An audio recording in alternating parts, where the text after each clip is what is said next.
سیدنا ابو سعید خدری رضی اللہ عنہ سے روایت ہے، کہتے ہیں کہ اللہ کے رسول صلی اللہ علیہ وسلم نے ارشاد فرمایا میری امت پر ان کے حکمرانوں کی طرف سے سخت مصیبتیں آ جائیں گی، سخت امتحانات آئیں گے۔ اللہ اکبر، اللہ کے رسول آپ نے بالکل سچ فرمایا، یعنی یہ کہ میری امت پر ان کے حکمرانوں کی طرف سے سخت مصیبتیں آئیں گی، یہاں تک کہ اللہ کی وسیع زمین ان کے لیے تنگ ہو جائے گی۔ اب دیکھیے اس وقت کیا صورتحال ہے، اب آگے سنیے۔ فرمایا اس وقت اللہ تعالیٰ میری نسل میں سے ایک شخص کو کھڑا کرے گا اور اس کی جدوجہد سے ایسا انقلاب برپا ہوگا کہ اللہ کی پوری زمین جس طرح پہلے ظلم و ستم سے بھر گئی تھی، اسی طرح اس شخص کی جدوجہد کے نتیجے میں تقدیر الہی سے وہ زمین انصاف سے بھر جائے گی۔ فرمایا آسمان والے بھی اس سے راضی ہوں گے اور زمین والے بھی اس سے راضی ہوں گے۔ واہ واہ واہ، اس حکمران سے جو انسانیت کو ظلم سے نجات دلائے گا اور پوری دنیا کی تمام قوموں کے لیے پوری دنیا میں انصاف کے نظام کو قائم کرے گا، اس سے آسمان والا بھی خوش ہوگا، زمین والے بھی راضی ہوں گے۔ اور فرمایا زمین میں جو بھی بیج ڈالا جائے گا اس کے آنے کے بعد وہ ضائع نہیں ہوگا، اس سے جو پودا برآمد ہونا چاہیے وہ برآمد ہوگا، اور اسی طرح آسمان بارش کے قطرے روک کر نہیں رکھے گا بلکہ ان کو خوب برسائے گا۔ ایسی بہت سی احادیث ہیں جن احادیث کے مجموعے سے یہ بات سامنے آتی ہے کہ اللہ کے رسول صلی اللہ علیہ وآلہ وسلم یہ بات بھی بتا کر گئے ہیں کہ جو ظلم بہت زیادہ بڑھنے لگے گا تو پھر ایک ایسی شخصیت امت کو اور انسانیت کو عطا ہوگی۔ بہت سی جو احادیث آئی ہیں اس مضمون کی، اگر ان سب کو ملا کر دیکھا جائے، میں ان سب کو یا ان میں سے کئی کو پیش کرنے کے بجائے خلاصہ پیش کرتا ہوں کہ ایک کفر کا، ظلم کا، شیطنت کا، یعنی درندگی کا، سرکشی کا ایک غلبہ ہو جائے گا پوری دنیا میں۔ اس وقت اللہ تعالیٰ امت مسلمہ ہی میں سے بلکہ مختلف روایات کے مطابق خانوادہ نبوت سے ایک مرد مجاہد کھڑا ہوگا، اور اس شخص کی جد و جہد سے، میں اپنے الفاظ ذرا سوچتے رہیے گا، کوئی کراماتی بات نہیں ہوگی بلکہ جد و جہد ہوگی، قربانیوں سے بھرپور، بہادری اور شجاعت سے بھرپور۔ اس جد و جہد سے دنیا سے ظلم و سرکشی کا خاتمہ ہو جائے گا، پوری دنیا میں سچائی اور انصاف کی فضا قائم ہو جائے گی، آسمانی اور زمینی برکتیں پھر سے برس پڑیں گے۔ اور یہ بھی یاد رکھیے کہ ان کے آنے کے بعد ہی اصل دجال ظاہر ہوگا، دجال سے پہلے امام مہدی کا آنا یہ صحیح احادیث سے ثابت ہے۔ یعنی ایک لشکر ادھر منظم ہو جائے گا، اور جن کے ساتھ پوری دنیا کے وہ لوگ جو اس مشکل دور میں بھی ظلم کے سامنے جنہوں نے سر نہیں جھکایا، جو مقابلہ کرتے رہے، وہی جمع ہو جائیں گے ان کے ساتھ۔ یہ بہت اہم بات ہے، یہ بہت اہم بات ہے، اس کے بارے میں میں بار بار باخبر کرتا رہوں گا انشاءاللہ، کیونکہ یہ صاف معلوم ہوتا ہے کہ یہ ایک طرح سے ایسا نہیں ہے کہ لوگ اپنے عافیت قدوں سے نکل آئیں گے، لوگ اپنے بزنس مال سے نکل آئیں گے، لوگ شادی کے فنکشنوں سے نکل کر ان کے ساتھ جڑ جائیں گے، ایسا بالکل نہیں لگتا۔ حدیثوں میں تو جو بات صاف آتی ہے وہ تو یہ الفاظ بھی آئے ہیں، صحیح مسلم کی روایت ہے، حضرت جابر راوی ہیں، وہ ارشاد فرماتے ہیں کہ اللہ کے رسول صلی اللہ علیہ وسلم نے ارشاد فرمایا میری امت میں ایک گروہ ایسا رہے گا جو ہمیشہ حق کے لیے لڑتا رہے گا، اے رب کریم ہم سب کو اس میں شامل ہونے کی توفیق عطا فرما۔ یہ بہت اہم جملہ ہے۔ بہت سے لوگ سوچتے ہیں، بہت سے لوگ پوچھتے ہیں کہ اس دور میں ہمیں کیا کرنا چاہیے، تو اللہ ہم کو اہل ہمت اور عزیمت والوں میں سے بنا دے۔ تو ان کو تو یہ کرنا چاہیے کہ وہ اپنے اپنے مقام پر اپنے اپنے امکانات کے مطابق وہ انصاف کے قائم کرنے کی جد و جہد کرتے رہے، تماشائی نہ بنے، بلا کسی عذر کے صرف گوشہ عافیت تلاش نہ کریں، ہمت سے کام لیں۔ یہ دور ہمتوں کے بڑھانے کا دور ہے، اور یہ ریزسٹنس ہی والے ہوں گے جن کو آخر میں اس فیصلہ کن معرکے میں شرکت کی سعادت ملے گی۔ اور اتنا بابرکت گروہ ہوگا وہ، آپ سوچئے ذرا کتنا خوش نصیب گروہ ہوگا۔ اس کی امامت کے لیے اس کا امام یعنی امام مہدی مصلی پر کھڑے ہو جائیں گے، اور ٹھیک اسی وقت حضرت عیسیٰ علیہ السلام آسمانوں سے اتر کر تشریف لائیں گے۔ تو حضرت عیسیٰ علیہ السلام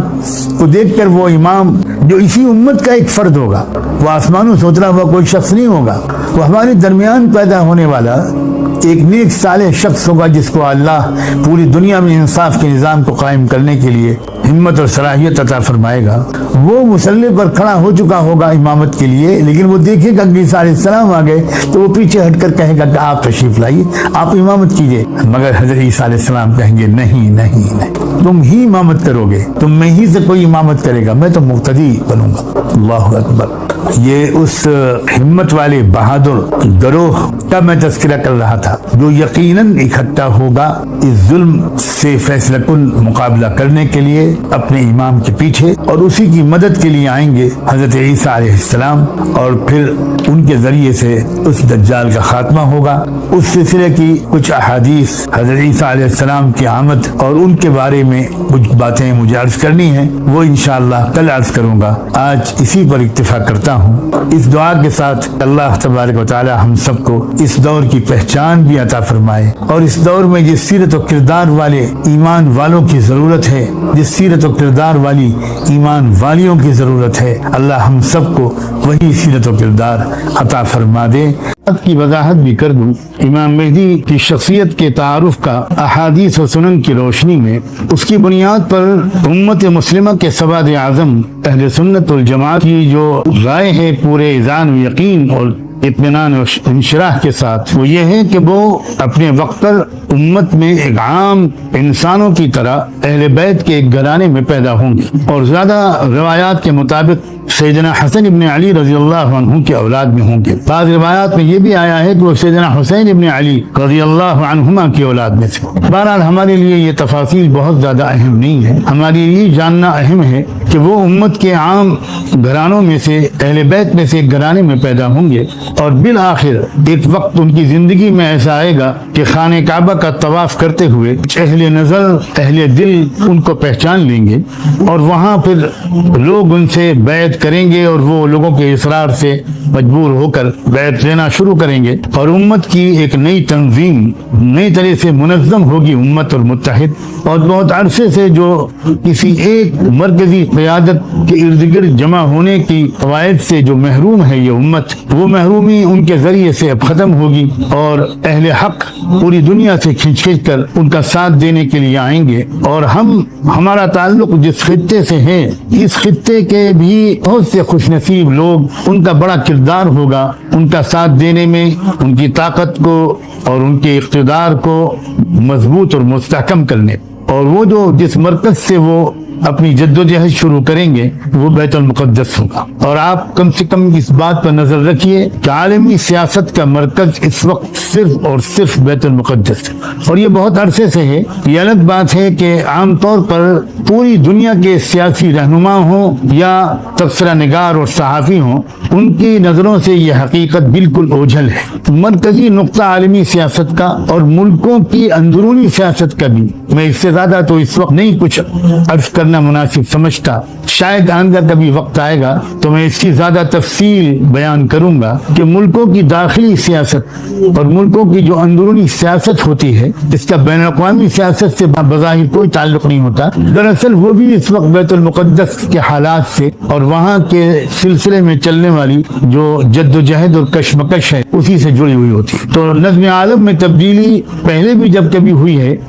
بیت المقدس کا اس میں ایک خاص کردار رہا ہے، اور اب بھی جب کبھی نظم عالم میں تبدیلی ہوگی تو بیت المقدس ہی سے وہ تبدیلی کا آغاز ہوگا. حضرت شاہ ولی اللہ رحمۃ اللہ علیہ نے اپنی مائے ناز کتاب حجت اللہ البالغہ میں اس میں انہوں نے لکھا ہے کہ یہ اللہ کی پراسرار سنت ہے کہ جب کبھی وہ ورلڈ آرڈر میں تبدیلی کا فیصلہ کرتا ہے، نظم عالم میں تبدیلی کا فیصلہ کرتا ہے، تو دراصل اس کا پہلے ظہور اور آغاز بیت المقدس سے کرتا ہے. اور ان کے کہنے کے مطابق، ان کی تشریح کے مطابق، جب سفر معراج میں، اسراء و معراج کے سفر میں تم النبیین رحمت دو عالم سیدنا محمد رسول اللہ صلی اللہ علیہ وآلہ وسلم کو مکہ مکرمہ سے اٹھا کر عرش الہی تک پہنچایا گیا تھا اور اللہ کے بارگاہ تک پہنچا دیا گیا تھا، اور ایک ایسے مقام قرب تک پہنچا دیا گیا تھا جہاں آپ تھے اور رب العالمین تھا، اور تیسرا کوئی نہیں تھا، جہاں جبریل امین بھی اس حد تک نہ پہنچ سکے. تو اس سفر میں پہلے آپ کو بیت المقدس لے جایا گیا.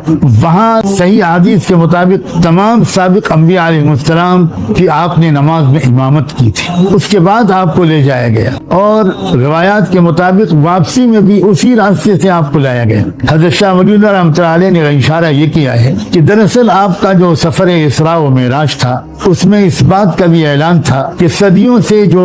نسل انسانی کی مذہبی اور سیاسی قیادت بنو اسرائیل کر رہے تھے، اب وہ اپنی مسلسل بغاوتوں، نافرمانیوں، حکم عدولیوں اور معاہدات کی عہد کی خلاف ورزیوں کی وجہ سے اس قیادت و امامت کے منصب سے معزول کیے جاتے ہیں، اور اب یہ منصب محمد الرسول اللہ کے واسطے سے عام اہل ایمان اور امت مسلمہ کے حوالے کیا جا رہا ہے۔ یہ بہت بڑی تبدیلی تھی تاریخ عالم۔ اسی تبدیلی کی وجہ سے تو اللہ نے اپنی کتاب کو سورہ فاتحہ کے بعد سورہ بقرہ اور آل عمران سے شروع فرمائی۔ جو بات میں عرض کر رہا تھا وہ یہ کہ امام مہدی بیت المقدس سے اپنی جد و جہد کو شروع کر کے بہت وسیع دائرے تک اس کو پھیلائیں گے۔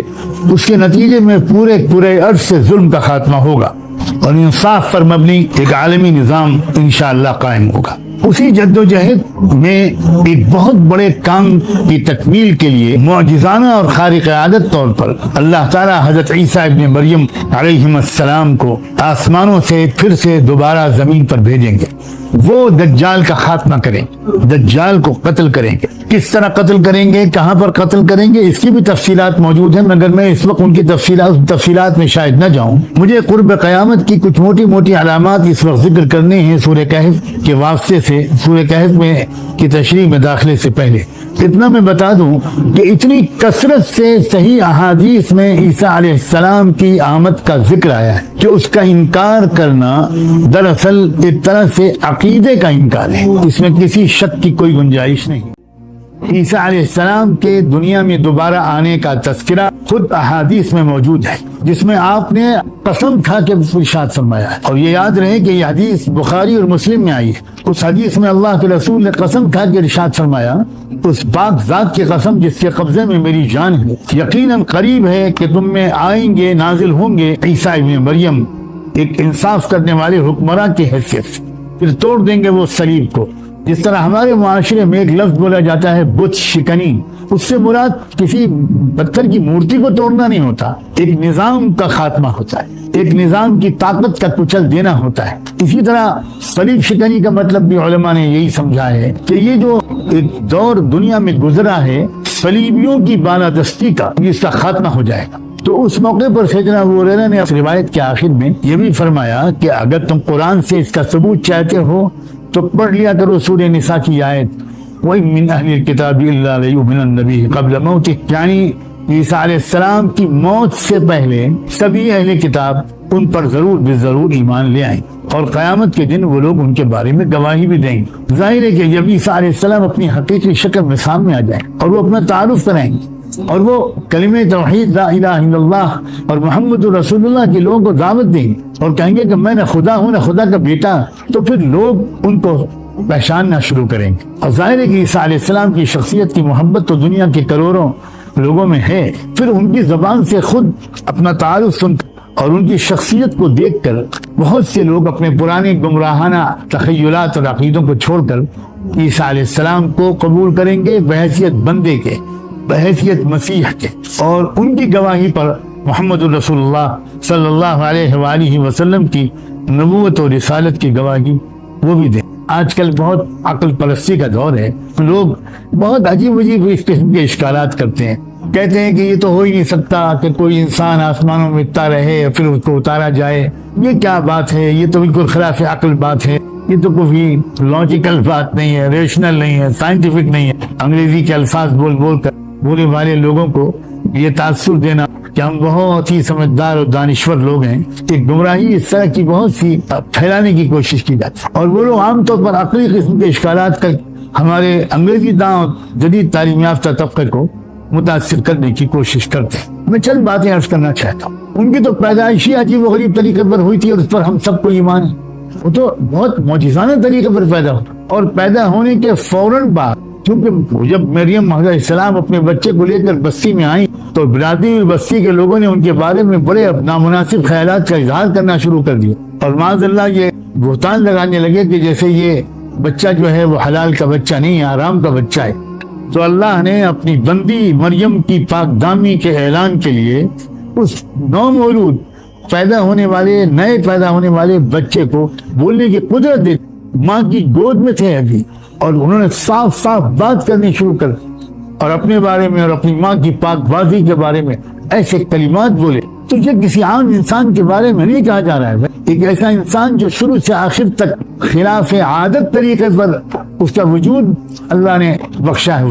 اس کو عام قاعدے قانون کے تحت اس کی تو پوری زندگی ہی نہیں گزری، اس کا وجود بھی غیر معمولی طریقے پر تھا. پھر آئندہ چل کر کہاں اللہ نے اس کو روحانی قوتیں دی. ایک مٹی کے پتلے سے پرندے کی شکل وہ بنا دیتے تھے اور پھر اس پر دم کر دیتے تو وہ زندہ پرندہ بن کر فضا میں اڑ جاتا. کیا زندگی، کیا روحانی طاقت تھی ان کے اندر. ایک بالکل بے جان وجود کے اندر زندگی کا منتقل کر دینا، اللہ تعالیٰ نے ان کو یہ طاقت بھی عطا کی. اور وہ لوگ جو اپنے ماں کی پیٹ سے نابینا پیدا ہوئے یا کوڑھی جیسے ناقابل لا علاج بیماری میں مبتلا ہوتے، ان پر ہاتھ پھیر دیتے یا دم کر دیتے تو فوراً اچھے بھلے ہو جاتے، آنکھیں روشن ہو جاتی، جسم پر کوئی دھبا باقی نہ رہ جاتا. حد یہ ہے کہ وہ مردوں کو زندہ کر دیتے تھے. غور کریں، اس شخصیت کے بارے میں کہا جا رہا ہے کہ وہ آسمان سے اتریں گے. تو اگر یہ عجیب بات آپ کو بہت ناقابل قبول لگ رہی ہے تو پھر جرأت کیجیے اور پچھلی تمام باتوں کا انکار کیجیے. معاذ اللہ. قرآن بھی یہ بھی تو بیان کرتا ہے کہ جب ان کی قوم نے ان کو جھوٹا مدعی نبوت قرار دے کر ان کو سزائے موت دلوانے کا فیصلہ کیا، سولی پہ چڑھوا کر سزائے موت دلوانے کا فیصلہ کیا، اور وہ تو یہ سمجھتے رہے کہ ہم اس میں کامیاب بھی ہو گئے. لیکن قرآن بیان کرتا ہے کہ عیسیٰ کو تو وہ یہودی پا ہی نہیں سکتے تھے. اللہ تعالیٰ نے ان کو اپنی خاص قدرت سے چپکے سے آسمانوں کی طرف اٹھا لیا، ایک وقت تک کے لیے ان کو آسمانوں پر رکھنے کا فیصلہ فرمایا. تو اس وقت بھی تو وہ معجزانہ طور پر بچ گئے تھے. پہلی بات عیسیٰ علیہ السلام کے دنیا میں تشریف لانے پر غور کرتے وقت یہ ذہن میں رکھیے کہ عیسیٰ علیہ السلام کی شخصیت ہی نرالی ہے. اور ایک بات اور اس سلسلے میں ذرا یہ غور کرنے کی ہے، یہ جو نزول ہوگا یہ تو اس وقت ہوگا جب قیامت قریب ہوگی اور بہت سی عجیب غریب علامتیں اس وقت ظاہر ہو رہی ہوں گی یا ہو چکی ہوں گی. یوں سمجھیے کہ قیامت کی صبح صادق ہو چکی ہے اور نظم عالم میں تبدیلی کا عمل شروع ہو چکا ہوگا. لگاتار عجیب و غریب قسم کے واقعات ہو رہے ہوں گے، دابۃ الارض ظاہر ہو رہا ہوگا، سورج مغرب سے نکلنے لگے گا. تو یہ سب ایک عام دنوں کے نارمل دنوں کے بالکل واقعات نہیں ہیں. شخصیت بھی غیر معمولی ہے اور زمانہ بھی غیر معمولی. اس زمانے میں ایک یہی واقعہ، یہ انہونی نہیں ہوگی، بہت سی انہونیاں ہوں گی. اس لیے عیسیٰ علیہ السلام کے آنے کا یا دجال کا انکار اس بنیاد پر کرنا کہ ان کی جو نوعیت اور تفصیل حدیثوں میں آئی ہے وہ ہماری عقل میں نہیں آتی. یہ تو بالکل ایسے ہی ہے جیسے کہ کوئی کہے کہ قیامت اور جنت اور دوزخ ہماری عقل میں نہیں آتی. جو تفصیلات آخرت کی بیان کی گئی ہیں قرآن میں وہ ہماری عقل میں نہیں آتی. اب یہاں میں لگے ہاتھوں یہ بھی ذکر کر دوں، آئندہ انشاءاللہ شاید دوبارہ بھی اس کا تذکرہ آئے گا جب دجال کا تفصیلی تذکرہ ہوگا، کہ دجال کے قتل کے لیے عیسیٰ علیہ السلام ہی کو اللہ تعالیٰ نے کیوں منتخب فرمایا. شاید اس میں بہت بڑے دقیق اشارات. دجال کی جو تفصیلات آپ سنیں گے تو اس کے بعد آپ کی سمجھ میں پوری طرح آ جائے گا کہ سائنس اور ٹیکنالوجی کی جو آخری درجے کی جو ایجادات ہوں گی اس کا استعمال کر رہا ہے یہ دجال پردے کے پیچھے سے بھی، اور اسی کا استعمال کرے گا یہ دجال سامنے آنے کے بعد. اسی سائنس اور ٹیکنالوجی کا نقطۂ عروج ہوگا، آخری جو معراج ہو سکتی ہے سائنس اور ٹیکنالوجی کی. آپ انشاءاللہ دجال کے تفصیلی تذکرے میں ان باتوں کو سنیں گے. مادی طاقت کے آخری جو عروج ہے، جس کے پاس مادی طاقت انسانی تاریخ میں سب سے زیادہ ہوگی، انتہائی سوفسٹیکیٹڈ ٹیکنالوجی اس کے پاس ہوگی، اس کے خاتمے کے لیے اللہ نے اپنے اس بندے کو منتخب کیا ہے جس نے کبھی زندگی میں ایک تلوار بھی نہیں چلائی، جس نے کبھی ہماری اصطلاح کے مطابق کوئی جہاد نہیں کیا، جس نے کبھی کسی فوج کی قیادت نہیں کی. تو سر تافہ روحانی شخصیت اور عجیب غریب روحانی طاقت اور تاثیر ان کے پاس تھی. آپ سن چکے کہ وہ مردوں کو زندہ کر دیتے تھے، وہ مٹی کا پتلا بناتے تھے اور اس پر دم کرتے تھے، وہ زندہ پرندہ بن کے اڑ جاتا تھا. وہ بیماروں پر دم کرتے تھے اور اندھوں کے آنکھوں میں روشنی آ جاتی تھی. عجیب روحانی تاثیر، عجیب روحانی طاقت. اس روحانی طاقت کو اللہ تعالیٰ نے روک کے رکھا ہے، شاید یہ سبق سکھانے کے لیے کہ مادیت کا مقابلہ تم صرف مادیت سے نہیں کر سکتے. تم کو مادیت اور سائنس اور ٹیکنالوجی کے مقابلے کے لیے بہت زیادہ توجہ اپنی روحانی طاقت کے مضبوط کرنے میں لگانا چاہیے. روحانی طاقت مضبوط ہوتی ہے تقوی سے، تعلق مع اللہ سے، گناہوں سے بچنے سے، کثرت ذکر سے، خلوت اور تنہائی کے اہتمام سے، صالحین کی صحبت سے. روحانی طاقت نماز سے، رکوع سے، سجدے سے، تلاوت سے، ذکر سے، طواف سے، حج سے، روزے سے، صالحین کی محبت اور ان کی نظر میں آنے سے روحانیت بڑھتی ہے۔ پتہ ہی چلا کہ اس آخری دور میں دشمنوں اور شیطانی طاقتوں کے حملے کے لیے سب سے زیادہ توجہ جو کرنی چاہیے تم کو، وہ اپنی روحانیت کو مضبوط کرنے کی طرف کرنی چاہیے۔ تم خالی سائنس اور ٹیکنالوجی پر محنت کرتے رہو گے تو تم 500 سال بھی اگر محنت کرو گے تم وہاں نہیں پہنچ سکتے جہاں تمہارا دشمن پہنچ چکا ہوگا۔ اس لیے تم بے شک ضروری حد تک تم اسباب اختیار کرو، جو کر سکو وہ کرو، لیکن تنہا اس پر انحصار مت کرنا۔ تمہیں غلبہ پہلے بھی کبھی تنہا ظاہری اسباب کے ذریعے سے نہیں ملا تھا، اور آئندہ بھی کبھی بھی تم کو صرف ظاہری اسباب کے ذریعے غلبہ نہیں ملا۔ اگر ظاہری اسباب ہی فتح و شکست کے معیار ہوتے تو بدر میں کبھی اہل بدر کو 313 صحابہ اور ان کے قائد محمد رسول اللہ کو فتح حاصل نہ ہو۔ فرشتے اتارے گئے تھے وہاں۔ کیا مطلب فرشتے اتارنے کا؟ فرشتے روحانی طاقت کو مضبوط کرنے کے لیے آئے تھے، اور ہم دیکھ رہے ہیں ہمارے پڑوس میں دنیا کی غریب ترین قوم ہے، بالکل لاچار، بے سہارا، کچھ نہیں ہے ان کے پاس، اور ہم یہ دیکھ رہے ہیں کہ پچھلے 40 سال تو ہو گئے دنیا کی سب سے بڑی مادی طاقتوں نے باری باری ان کو اپنا غلام بنا لینا چاہا، لیکن آج تک کوئی کامیاب نہ ہو سکا۔ کوئی دنیا میں کہہ سکتا ہے کہ ان لوگوں نے مادی طاقت سے دشمنوں کو شکست دی ہے؟ ہرگز نہیں کوئی کہہ سکتا۔ بے شک وہ مقابلہ بھی کرتے ہیں، لیکن ان کو پہچاننے والے یہ بات جانتے ہیں کہ ان کا بھروسہ مادی طاقت پر کبھی نہیں ہوتا، ان کا بھروسہ روحانی طاقت پر ہوتا۔ تو بہت پرانی مثالوں کے ساتھ ہمارے سامنے اپنے دور کی ایک مثال موجود ہے، اور دراصل اسی کے بیان کے لیے میں نے عیسیٰ علیہ السلام کے نزول کا تذکرہ بھی شروع میں کرنا ضروری سمجھا، تاکہ لوگ معلومات کی طرف صرف نہ جائیں، صرف یہ نہ سمجھیں کہ آخری زمانے کی اسکیٹولوجی کا علم، ذرا آؤ کچھ نئی باتیں سنیں، اس پر بیٹھ کر آپس میں تبصرے کریں۔ یہ نہ کرو میرے دوستو، یہ باتیں تبصرے کرنے کے لیے نہیں کہی جا رہی، یہ باتیں اس لیے کہی جا رہی ہیں کہ ہم سب کونے میں بیٹھ کر کہیں روئیں، ہم اپنے اللہ سے معافی مانگیں، تلاش کریں کوئی ایسا ماحول، کوئی ایسا رہبر جو کسی طرح ہم کو گناہوں کی دلدل سے نکال دے، غفلت اور معصیت کی ذلتوں سے نکال دے، اور ہمیں مسنون طریقے پر روحانیت عطا کر، سنت کے مطابق ہم سے اعمال کرا کر تقویٰ عطا ہم کو اللہ سے دلوا دے۔ یہ ہے مقصد اس کا شروع ہونے کا۔ عیسیٰ علیہ السلام کا جو دوبارہ بھیجا جانا اللہ نے طے فرمایا، اس کا ایک بہت بڑا پیغام یہی ہے کہ